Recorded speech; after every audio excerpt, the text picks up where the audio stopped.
नमस्कार, मी NTC किसन वाळापुरे आज आलोय यवतमाळ जिल्ह्यातल्या दारव्हा तालुक्यातल्या एका गावाला, कंजारा या गावाला।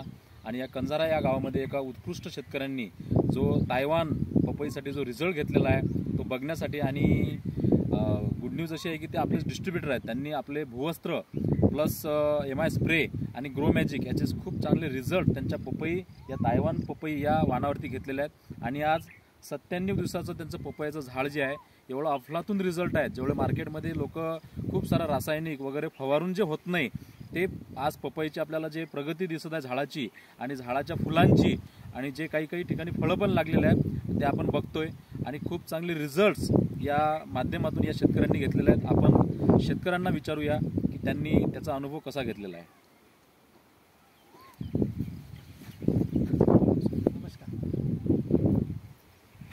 हा काका, तुम्हाला आता पपयाला किती दिवस झाले? या हे 1 मार्चची लागवड आहे, 1 मार्च जवळपास 97 दिवस झाले। 97 दिवस झाले। ओके। आणि याला काय काय आपलं भूवस्त्र टाकलेलं आहे तुम्ही? हो, शेवटच्या म्हणजे ज्यावेळेस बेळ पाडले त्यावेळेस खतासोबत ते भूवस्त्र टाकले 2 पॅकेट 1 एकरला। Okay okay okay. एका एकरसाठी 2 भूवस्त्र हे केलेलं आहे, 2 याचं जवळपास 4 किलो भूवस्त्र यांनी वापरलेलं आहे। आणि याच्या आधी पण यांची पपई होती, पण जसा पाहिजे तसा रिझल्ट नव्हता आला, जे आपले प्रोडक्ट वापरून आलेलं आहे। तर खूप चांगले रिझल्ट्स आहेत। आपण बघूया की पपयाचे झाडाचा आपण बघूया व्हिडिओ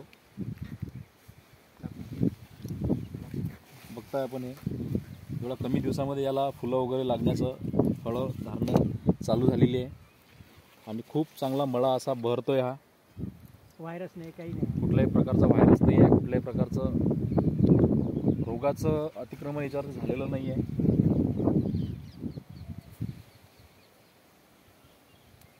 हे सर्व भूवस्त्राचीच किंमत आहे समजा।